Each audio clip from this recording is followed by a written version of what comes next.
la ferme volonté de faire un hold-up sur cette élection. Moi,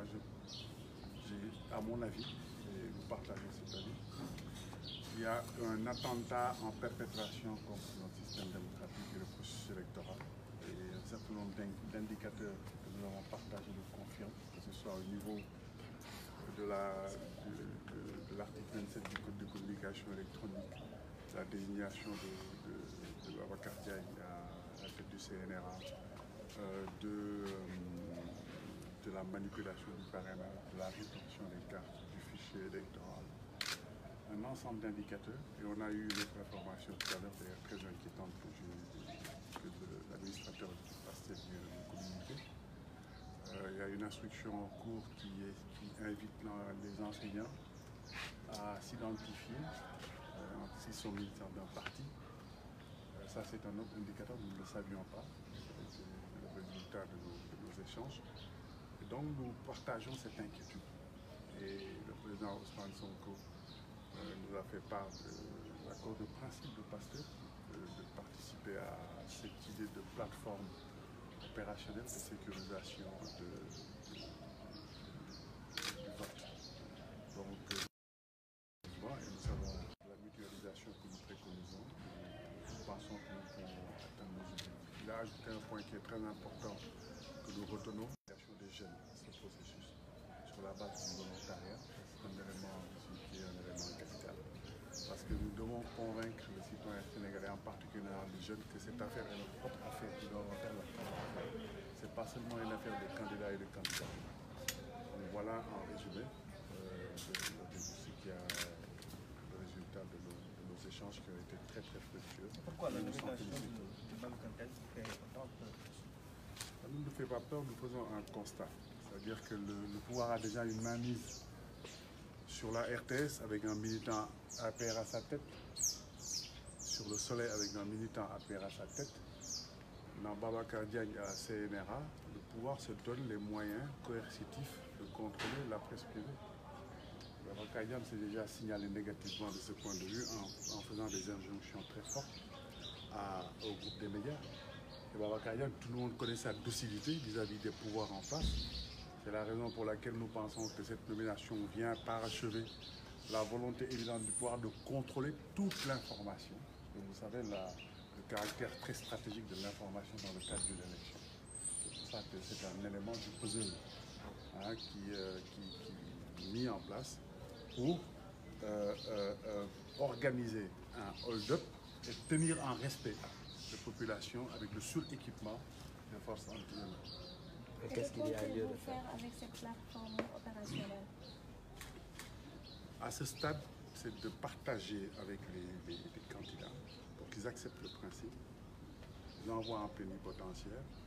pour que cette plateforme prenne en charge un certain nombre de dimensions. Je ne peux pas en parler de manière définitive parce que nous avons une démarche inclusive. Nous avons des idées que nous échangeons. Ce sera un cadre de concertation de définir les contours définitifs, si je peux me permettre, de cette plateforme. Le rôle de la plateforme, ce sera de faire une gestion. La bonne nouvelle dans cette élection, c'est l'irruption, en tout cas la présence de nouveaux profils de candidats. Moi, j'ai désespéré de voir les jeunes s'intéresser à la politique. Aujourd'hui, il est évident qu'il y a quelque chose qui se passe depuis l'irruption d'un certain nombre de profils, parmi lesquels Ousmane Sonko, d'autres profils jeunes, de Taboukani, qui font que les jeunes commencent à s'intéresser. Mais comme je le disais tout à l'heure, c'est un potentiel. Il faut qu'on l'optimise. Et ça, c'est un travail à faire. Pour que les jeunes se sentent concernés. Parce que le président Sonko le disait lors de notre discussion, cette élection de 2019 est en danger, un tournant capital pour le pays. Et principalement pour les jeunes. C'est pour ça qu'il faut qu'on leur fasse comprendre que c'est à eux de faire affaire de cette élection. Parce qu'on a toujours laissé penser que ici, les élections, c'était l'affaire des candidats. Nous devons travailler à faire comprendre aux jeunes que cette élection, c'est d'abord leur affaire. Parce que les enjeux qui se joueront pour ou contre eux. Et nous y travaillerons pour qu'ils s'approprient cette affaire. Maître, en tout cas, le 24 février 2019, c'est la date des élections. Il vous faut combien de temps Non, le délai est très court. Nous en avons conscience. Et nous allons vraiment travailler le plus rapidement possible, nous donner les moyens que ces dispositifs soient en place au moment des élections. Maintenant, effectivement, le délai est court, mais nous essayons de donner les moyens de travailler de la manière la plus rationnelle possible, la plus efficace possible pour atteindre les objectifs. waaw daje tey bi moom dama doon daje président Ousmane Sonko. ma commencé d'abord di ko gërëm ñu nangu ñu dañ ko invité daje bi daf ko nangu ci arab yu rafet ñu koy sant di ko si gërëm suñu waxtaan nag mooy comme ni ma ko waxee woon dama façon ñëw daje ak candidat yëpp pour waxtaan ak ñoom ci ay mbir yu ñu seen daal yoo xam ne dalul suñu xel yu jëm ci mbirum élection yi dafa am yu bëri ñu gis daal yu tax ñu ragal ne élection yi pexe yi ko lal dalul xel que li ñu gis te yu bëri firndeel ko mooy que Macky Sall dafa fas yéene def hold up ci élection yi ba pare nag taxaw ak ay dooleem pour bu ku ko nanguwul mu jëflante ko xew loolu dafa am yu bëri yu koy wane loolu bi ñu ci waxtaanee suñu xalaat méngoo na ñun ak président Ousmane Sonko si ñu gisoon am na sax yeneen yu mu ci dollil yoo xam ne ñun xamuñu ko woon administrateur parti bi tey wax nañu loo xam ne tamit xibaar bu xaw a doy waar la parce que dañuy def instruction pour laaj enseignants yi pour ku nekk wax ban parti nga far te loolu liñ ci jublu mooy fexe ñëpp ñu yaakaar ne foofu ñu wax ñoom ñu bañ leen désigner si biir bureau de vote yi loolu tamit beneen information bu ñuy jàngate buy dëggal rek ñun li ñu ragaloon ci mbir mi maanaam que Macky Sall itteem mooy bañ affaire yi jaar yoon mu hold up élection yi te daal di ñu ne daal di fabriquer premier tour boo xam ne ñëpp xam nañ ne loolu xel nu jàpp ni mën na ko am ba pare nag taxaw ak dooleem parce que yëg ngeen ne dafa jël alal bu bari dem jënd ci ay gànnaay yu takku pour yoo xam ne ñu ngi ko jubleel pour li ñuy wax anti émeute nit ñi bu ñu amul lu ñuy neex mooy bés bu ko defee taxaw ne gañe na ku yëngatu muy dóor loolu lañu bëggee pexe noonu nag ñun nag lii duñ toog di ko seetaan moo tax ñu bëgg a dànkaaf taxawal couleur boo xam ne dafay itteewoo teg ay jéego yi nga xam ne dañ ko soxla pour que moom li mu yut du ko mën a am loolu nag déggoo nañ ci ak président Ousmane Sonko donc ànd nañ si xalaat moom daal ne nañu sur le principe d'accord na pour accompagner démarche bi moom ak partem Pastef waxtaanee ko wax tamit ñi nga xam ne ñoom la àndal parce que du moom rek pour que ñoom ñun nag am nañ ci yaakaar pour que contribution Pastef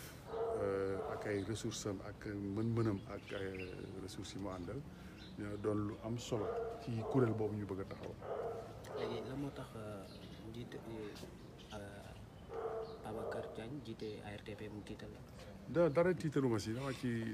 dañu wane rek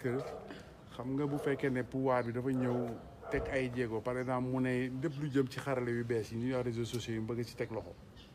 te ñëpp xam nañ te réseaux sociaux li mu amee solo ci démocratie mu xëy li nga xam ne lépp mooy këru xibaar yi muy organe d'information yi mu jël militant am teg ko RTS jël militant am teg ko Soleil jël CNRA bi nga xam ne dafa am ay doole bu ko yoon may nga xam ne mën na sax tëj këru liggéey organe d'information yi mu jox ko koo xam ne lu ko njiit réew mi bëgg mu nangul ko parce que defoon na ko ca Abdou Diouf daan xalamal Abdou Diouf di ŋàññi Ablaye Wade Abdou Diouf dem mu dem ci Ablaye Wade di ko xalamal di ŋàññi ñu mu ko seqaloon Ablaye Wade dem mu topp ci Macky Sall ñëw teg ko kaw CNRA moom war na boppam sax parce que xupp na fi groupe des médias kon loolu mooy dañu wane dañu bëgg téye information te information dafa am solo su élection amee par exemple ñu génn seen information mënoo dégg fenn beneen information wala ku bëgg génn information ñu menacé la tëj la loolu day wane dafa am lu ay pexe yu lalu si loolu. lan moo tax seen xeex bi ngeen ciblé jeunesse sénégalaise. parce que jeunesse sénégalaise dafa war a jàpp ne lii 2019 bi enjeu bi ñoom la concerné ñun pare nañu parce que dafa am ay opportunités yu bëri yoo xam ne mën na jóge ci élection 2019 bii moo tax ñun dañu bëgg a taxaw te loolu tamit président Ousmane Sonko moo ci attiré suñu attention daal ni pour que ñu bàyyi xel bu baax jeunesse bi ak seen implication loolu nañ ci liggéey man nag li may sant yàlla mooy quand même am na lu yëngatu ci mbir mi parce que am na ay candidature yu mel ni président Ousmane Sonko wala Bougane Gueye Dany ak yeneen profil ay ñoom Badou Kane tax nag ñu gis jeunes yi commencé intérêt ci mbiru politique bi loolu tamit am na solo mais ñun ñoo war nag fexe am taxawaay ak ñoom boo xam ne dañ leen di wane seen place yi ngi ci biir waaw te jàpp ne te loolu sax citoyen yëpp la concerné élection sax du affaire candidat élection dañ sañ-sañ bu ñu jox la population yi ñu tànn seen jiit loolu mooy jiitu ci affaire élection ba laata muy nekk problème mu candidat donc loolu la ñu bëgg a sensibiliser jeunes yi te ñu xam ne ñoom seen sort c'est-à-dire seen suba mu ngi jaar ci élection bii parce que tey jafe-jafe yi ñu nekk après juróom-ñaari at yi fi Macky Sall nekk wane na amu ci pexe léegi nag am na ay opportunités yu nar ñëw ñoom ni ñu doxalee bu ñu ko continuer problème mu jeunes yi du réglé kon ñoom ni ñu am seen fulla ak seen fayda am tànneef boo xam ne dañu wóor ne dañu jël en charge seen intérêt loolu moo tax élection bi am importance. seen plateforme opérationnelle bi yan plan la nar a teg ngir gàncaxal bi nga xamante ne président Macky Sall ne ngeen da ko nar gàncaxal ci élection yi bañ a am. mooy mottali li yeneen kuréel yi daan def am na fi kuréel yoo xam ne bu ñu amee lu ñu ragal ci mbir mi dañuy def manifestation ñu def recours cour suprême yooyu yëpp baax na bii nag ñun dañu bëgg a taxawal kuréel boo xam ne day def ay jéego yoo xam ne dañu dànkaafu mbir mi bu ñu identifier li nga xam ne lii bu amee du baax ñu seet yan pexe dañu mën a tëral ak yan xam-xam dañu war a taxawal ak yan borom xam-xam ñoo koy doxal ba loolu du mën nekk façon bu bees boobu la ñu bëgg a seet ni ñu koy indee pour mottali li nga xam ne ñu ngi koy def ba fii am na kuréel yoo xam ne ñu ngi ci yëngatu ñun dañu ñëw pour mottali loolu parce que ñu nekk ñu en concurrence ak yeneen kuréel yooyu. Merci. Voilà. Non mais wax ji jeex na moom wax dëgg kii kay tënk na. Allez-y, un mot, allez-y. Un mot. Ah kon dafay tënk rek de. Un mot. Ce cadre résumé na li ñu daje kay. Donc ah. Un petit mot sur la rencontre. Et d'abord remercier Maître Mamadou Gueye pour l'initiative et surtout pour avoir pensé à notre modeste formation politique comme étant l'une des premières qu'il a consulté avec son mouvement. Lui rendre également hommage parce que il a souhaité être candidat. Il a, pour des raisons qui lui sont propres, décidé à un moment donné de se retirer de la course à la candidature. Il aurait pu après ne plus s'intéresser à la chose. Mais le seul fait qu'il continue à s'y intéresser en tant que citoyen d'abord, mais en tant que quelqu'un qui est préoccupé par le processus électoral, la transparence dans le processus électoral, montre à suffisance que son engagement n'est pas un engagement intéressé ou personnel. Parce que beaucoup d'autres peut-être ont fait la même chose à un moment donné. On considérait qu'il fallait à un moment donné se retirer de cette course. Mais ils ont choisi soit d'aller, et c'est plus simple pour tout le monde, de rejoindre le camp du pouvoir, ou bien de passer à autre chose et de ne plus s'intéresser à la question. Et donc je lui rends hommage pour cela, d'autant que l'initiative est une initiative extrêmement importante. Parce que pour nous autres qui sommes encore dans la course, jusqu'à ce que le Conseil constitutionnel se prononce, il est évident que nous sommes beaucoup plus préoccupés par les opérations de collecte de parrains, de structuration de nos appareils politiques, de discussions politiques avec des acteurs ou des alliés pour renforcer ou construire une coalition, que par ces questions-là qu'il se promet avec ses collaborateurs, mais avec un large rassemblement des forces politiques de l'opposition, de prendre en charge. Et donc, nous avons tout de suite souscrit à cette initiative parce que nous considérons que ça permet de mutualiser Vous savez, c'est extrêmement difficile de superviser le processus électoral. D'amont en aval d'ailleurs, c'est extrêmement difficile. Il faut énormément de moyens logistiques, matériels et de moyens humains. Donc aujourd'hui, l'histoire a montré qu'à chaque fois que l'opposition a pu plus ou moins verrouiller et être présent sur tout le processus électoral et jusqu'au jour du scrutin, jusqu'aux opérations de décompte et d'affichage, de signature et d'affichage des PV, à chaque fois que l'opposition a réussi cela, il y a eu des initiatives plus ou moins similaires qui ont permis de mutualiser un peu les forces et de combler les faiblesses des uns par la présence des autres. Donc nous avons tout de suite salué l'initiative et marqué notre accord à y participer, tout en exhortant Maître Mamadou Megueye et son équipe à continuer à consulter, à rencontrer toutes les forces de l'opposition, les mouvements citoyens également, parce que ça peut être un bloc autour de cela et renforcer. Il y a des mouvements citoyens qui sont en train de faire quelque chose, pas de tout à fait similaire, mais en tout cas où il y a des ressemblances. Il y en a qui travaillent à conscientiser les Sénégalais sur les enjeux du vote et donc l'impératif de les retirer les cartes et de voter le jour. Je pense que tout ça participe du même objectif d'avoir en 2019 un scrutin sérieux, transparent et surtout fidèle qui reflètera, en tout cas dont les résultats reflèteront le choix des Sénégalais. Ce que les gens demandent, ce n'est pas des faveurs. On veut des élections, une élection libre, transparente, démocratique et dont les résultats au soir du 24 février reflètent le choix réel des Sénégalais. Ça, ce n'est pas trop demandé dans une démocratie et nous ne demandons aucune faveur au régime de Macky Sall. Et tous les faisceaux concordent, comme il l'a dit,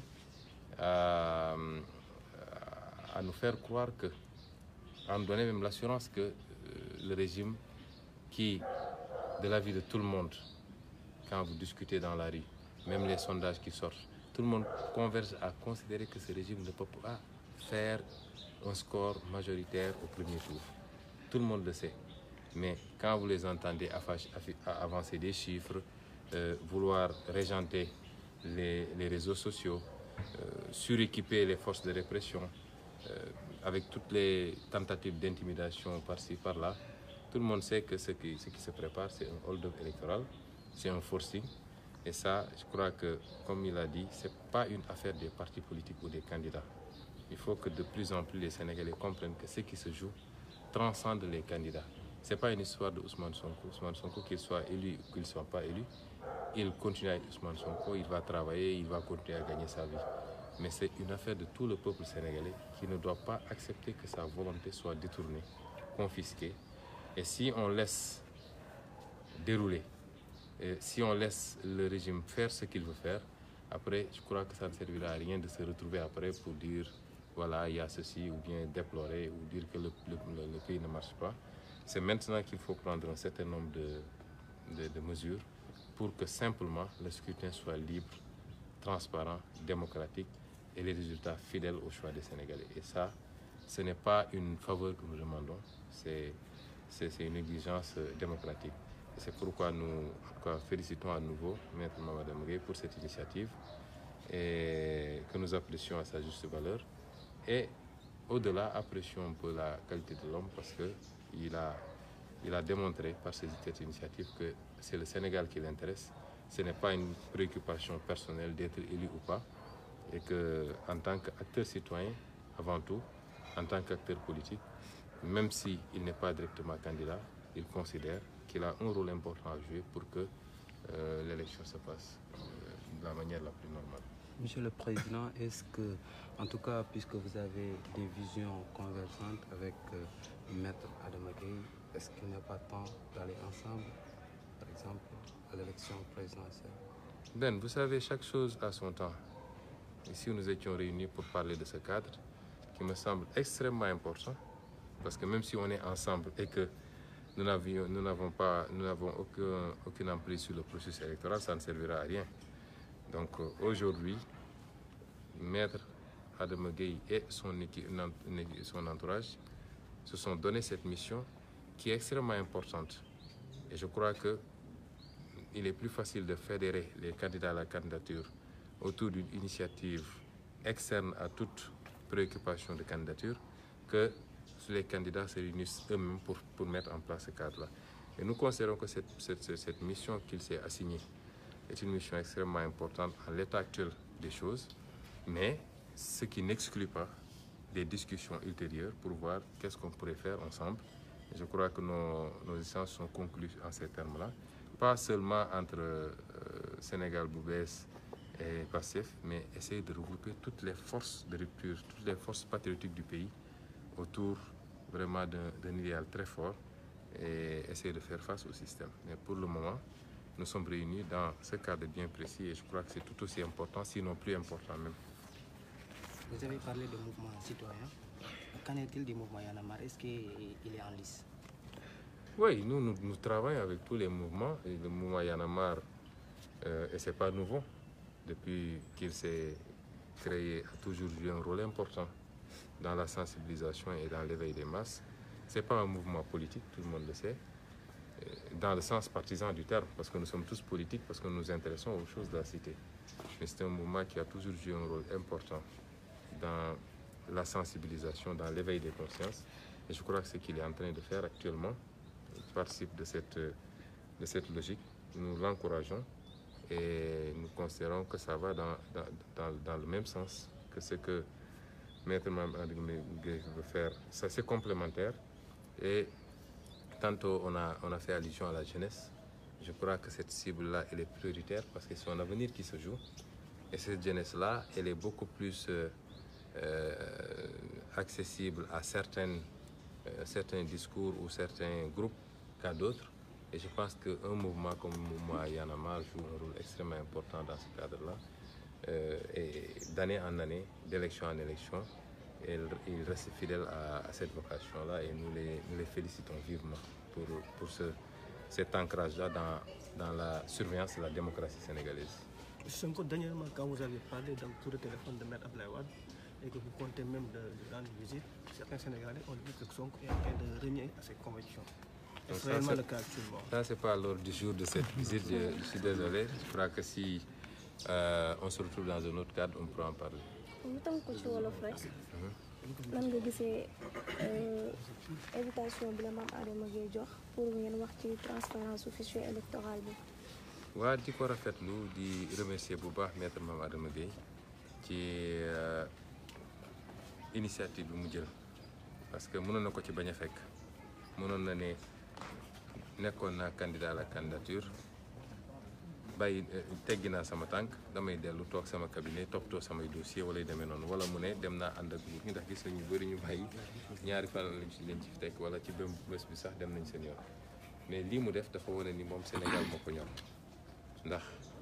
dafa am loo xam ne boo koy def te xaaroo ci dara amul dara loo xam ne mun nga ne avantage moo ci am la waaye sax da ngay jël sa temps jël sa alal nekk ci kooku day wane ni liy discours am ni Sénégal moo ko ñor acte yi muy posé wane na ko te mu it lu am solo parce que quel que soit li nga am ci sympathisant wala militant quel que soit Sénégalais yi la bëgg a woteel bu dee processus électoral bi gars yi taxañ nañ ko ba dugal ko fi ñu koy dugal loolu du am benn njëriñ mooy li am toog nelaw ba élection yi jàll nga génn da ngay contesté wala nit ñi génn ci mbedd mi kon ci njëlbeen ba fi ñu toll nii la ñu war a fagaru ba nga xam ne élection yi ñu dëgmal Macky Sall ak nguuram dinañu respecté li nga xam ne mooy charte démocratie ak charte élection ñi ko fi jiitu nangu nañ ko ci jamono jooju Abdou Diouf yombul woon waaye bi mu demee ba xam ni rapport de force am na nangu na ko élection am mu ñàkk daal di félicité ki muy félicité dem Ablaye Wade def na ko maître mi ngi koy fàttali sànq bi ñu nekkee ci biir tey bii mooy gulet daanaka presque depuis 1998 defe naa ñuy dem élection te consensus amul mooy ñi ko seq toog nañu ba déggoo ci élection yi naka la war a demee kan moo ko war a organiser fichier électoral bi lan moo ci nekk carte d'identité yi ndax génn na loolu yëpp fi mu ne nii dara amu ci moom menn Macky Sall ak ministre de l'intérieur am ñoom rek a yor lépp yor information yi te di bëgg a nekk ñoom seen bopp mbër waaye nekk arbitre aussi donc loolu mi ngi doog a am ñu gis yi ñuy ruumandaat yëpp mooy essayer di xëbal Sénégalais te Sénégalais kenn mënu leen tiital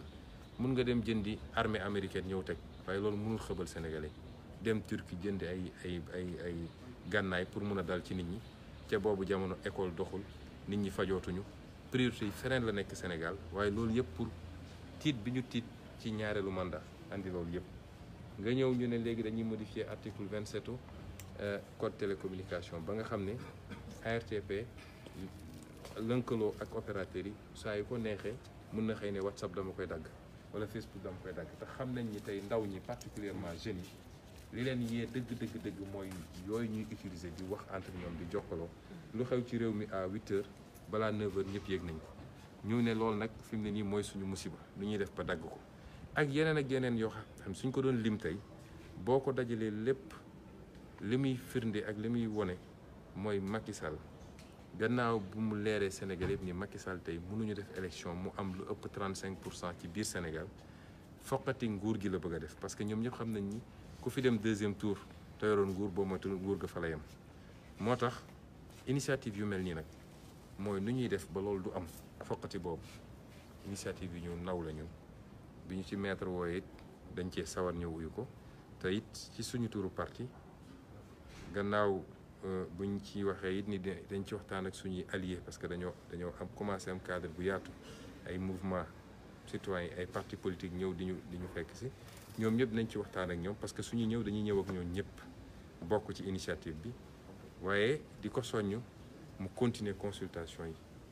le maximum ci ay force opposition mu gis ak ñoom waxtaan ak ñoom parce que plus mbir mi di yaatu plus muy baax parce que li kenn ku nekk waroon yenn moom dong dinañ ko xaaj ñett wala juróom wala téeméer sax ku nekk am lenn loo ci mën a jël bu ko defee nga mën a consacrer sa temps ci leneen moo tax daal ñu rafetlu ko di wax ci suñu tour parti ne bu soobee yàlla ñu ngi suivre mu continuer consultation yi waaye liñ ci war a def ci participation nañ ko participer incha allah. ginnaaw kuréel bu mu taxawal est-ce que mën nañu xaar ne Mame Adama Gueye ak Ousmane Sonko ànd si élection yi. waaw loolu de ñun suñu yéene la ndax ñun dañoo jàpp ni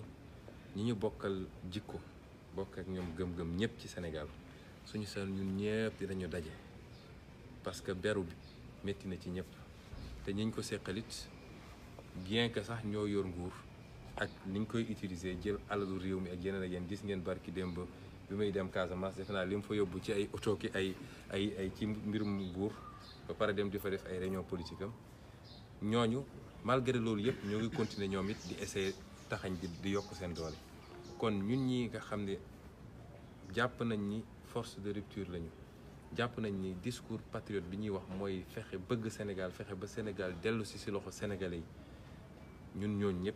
war nañoo waxtaan ba xool ñu nit nu ñuy daje def benn say bu mun a jàmmarloog ñoom te Sénégal bu bees wax dëgg yàlla bokk na ci ñu yaakaar ni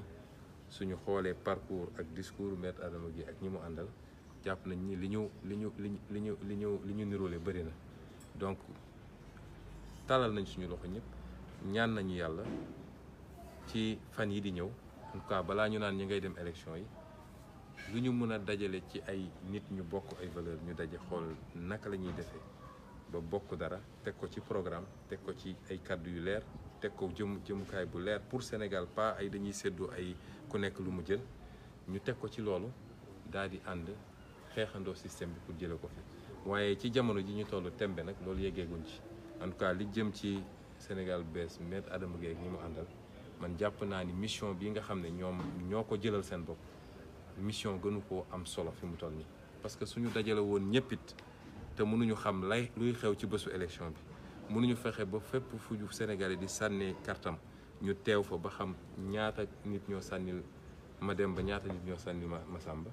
boobu daje bi it du am njëriñ parce que dañuy ngoon day jot ñu déclaré leen neex génne seen armée déclaré couvre-feu nekk ku fi génn ñu tiire la kon jàpp nañ ni mission bi lu am solo la moo tax ñu soññ ko ci jox ko ci suñu kàddu it ni dañ ci ànd ak moom incha allah. yaa ngi doon wax mouvement citoyen ndax Y'en a marre am na bokk na ci cible yi. waaw Y'en a marre moom ñëpp xam nañ ni daanaka ñoo bokk génération jàpp nañ ni bi ñu feeñee ci géew gi ba léegi liñ fi andi am na solo ñoom duñu ay politiciens wax nañ ko mu leer nañ waaye it mun nañ jàpp ni sax ay acteurs politiques lañ ndax dañuy jouer rôle bu am solo ci transparence su jeu démocratique bi ak jeu électoral bi lii ñuy def ñoom di wër di sensibiliser nit ñi rawatina nag ndaw ñi parce que réew moo xam ne nañ la plus de 60% ay ndaw lañ su ndaw ñooñu demee ba ñu conscientiser leen ba ñu xam lan mooy enjeu yi defe naa benn politicien dootul yàpp askan wi donc niñ koy defee di dem fekki ndaw ñi di leen organiser di wax ak ñoom di leen expliquer enjeu yi defe naa liggéey boobu liggéey bu am solo la te lu ñu mën a jokkale la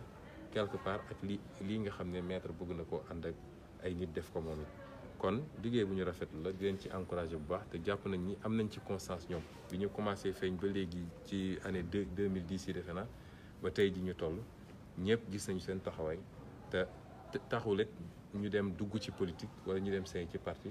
waaye saa su mbir mi di jege balaa muy jege sax mun naa ne ci at bi yëpp ñoo ngi def ñoom ay liggéey de sensibilisation pour ndaw ñi gën a xam lan mooy seen àq ak seen yelleef ak lan mooy li war a doon seen mbébét ci réew mi donc loolu ñu ngi koy rafetlu di leen ci encouragé bu baax. Merci.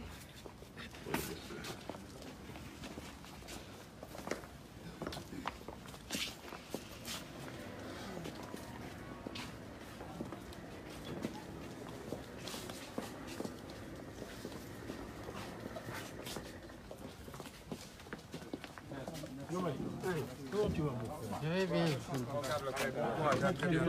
Non, yéen tamit soxla ngeen. Allez, à très bientôt.